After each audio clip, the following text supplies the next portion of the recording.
Se pourrait-il qu'être trop intelligent nous rende bêtes? C'est en tout cas l'idée que je vais essayer de défendre dans cette vidéo. Préparez-vous, générique.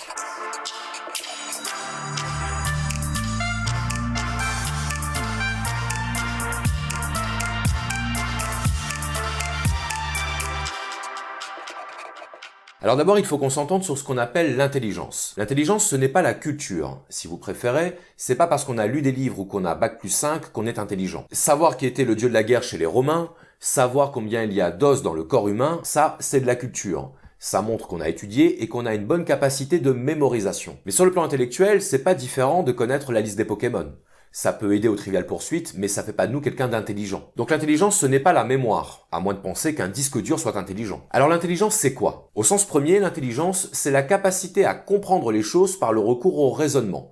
C'est l'aptitude à mettre en œuvre une réflexion pour résoudre un problème ou pour expliquer une situation. Ce qui signifie déjà qu'il ne faut pas confondre intelligent et intellectuel. Un bûcheron qui scie le tronc d'un arbre de sorte que l'arbre tombe dans une certaine direction, un boxeur qui analyse les déplacements de son adversaire pour le coincer dans les cordes, c'est de l'intelligence. Ce qui serait stupide, ce serait de courir après son adversaire pour lui porter des coups sans réfléchir, ou de scier l'arbre sans se poser la question de savoir où il va atterrir. L'intelligence, c'est donc une capacité de projection et d'anticipation qui passe par l'analyse des paramètres en présence. C'est l'aptitude à établir des connexions entre les causes et les effets, qui va nous permettre de prévoir ce qui va arriver en fonction de ce qui est arrivé ou de ce que je m'apprête à faire. Si je vends mon lit le matin et que le soir je me demande où je vais dormir, c'est que manifestement je n'ai pas fait preuve d'intelligence, puisque je n'ai pas anticipé la conséquence directe de mon acte. Je n'ai pas établi la relation logique entre l'événement A et l'événement B.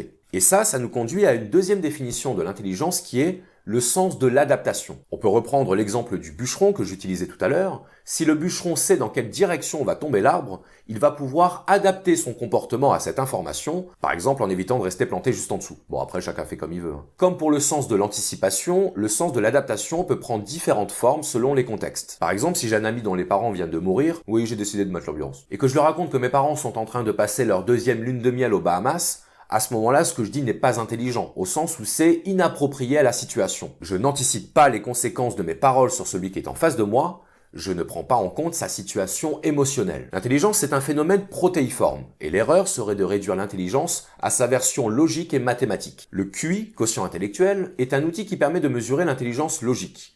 Et dans la culture occidentale, c'est généralement le QI qui sert de référence à la mesure de l'intelligence. Mais on peut avoir 150 de QI et être un parfait abruti sur le plan émotionnel, relationnel ou manuel. Il y a des gens qui sont capables de calculer mentalement la racine cubique d'un nombre à 6 chiffres, mais qui sont de véritables estropiés sur le plan émotionnel ou qui ne sauraient pas se servir d'un tournevis. Si je rencontre quelqu'un pour la première fois et que je lui dis que sa tronche ne me revient pas, je lui dis peut-être ce que je pense, mais sur le plan relationnel, je me tire une balle dans le pied puisque je lui envoie un message d'hostilité alors qu'il ne m'a rien fait. Et ça, de toute évidence, ce n'est pas être intelligent. Donc je vous ai fait une petite sélection de livres sur la question de l'intelligence que vous trouverez en description de cette vidéo. J'ai choisi des livres relativement accessibles pour que chacun puisse piocher dans ce qui l'intéresse, que ce soit sur la question du QI ou sur celle des intelligences multiples, qui est un concept que je vous invite à découvrir si vous ne le connaissez pas. Donc on a bien compris que l'intelligence, c'était d'abord une capacité de projection et d'adaptation à un contexte. Mais ça ne répond pas directement à la question initiale qui était de savoir en quoi être trop intelligent peut-il rendre bête. Parce qu'a priori, l'excès d'intelligence n'a jamais été un problème.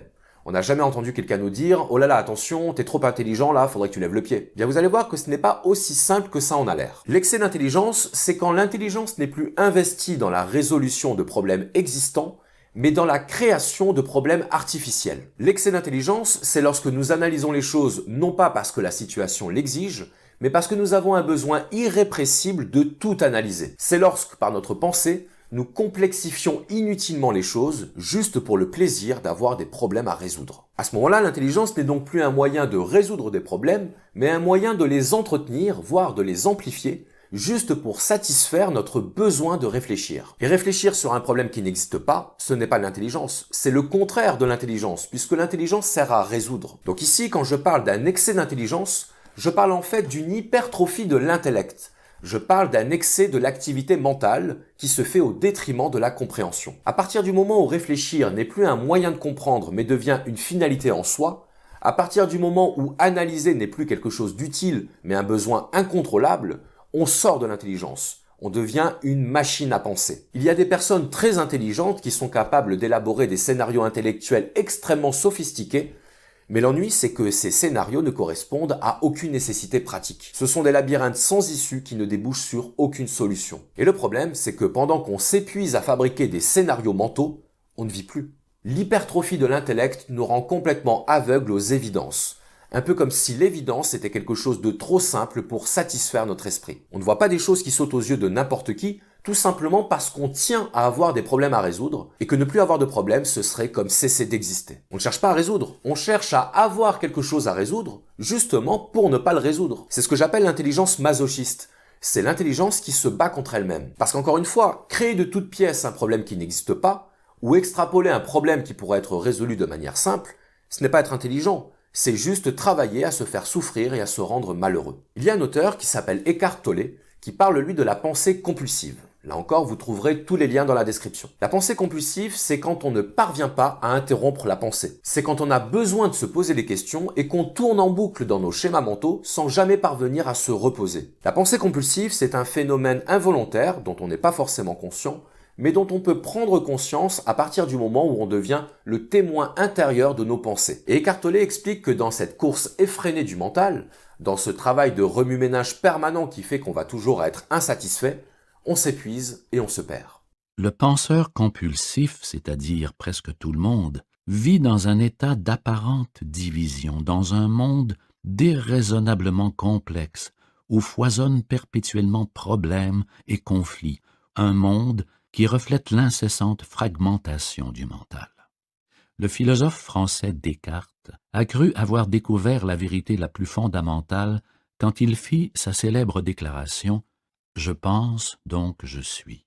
Il venait, en fait, de formuler l'erreur la plus fondamentale, celle d'assimiler la pensée à l'être et l'identité à la pensée.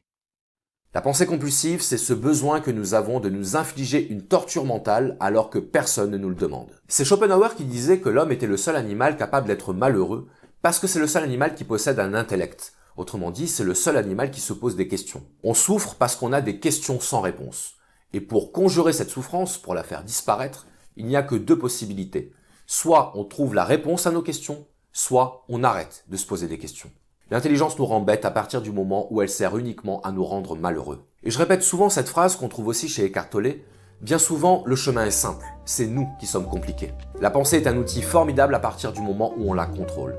Elle devient notre ennemi à partir du moment où c'est elle qui nous contrôle. Merci d'avoir suivi cet épisode, n'oubliez pas de vous abonner et de partager la vidéo sur vos réseaux sociaux. Rejoignez-moi sur Facebook, le précepteur, je suis également présent sur Instagram. Et comme à chaque fois, un grand merci aux tipeurs pour leur soutien indéfectible. Je vous dis à bientôt pour un prochain épisode.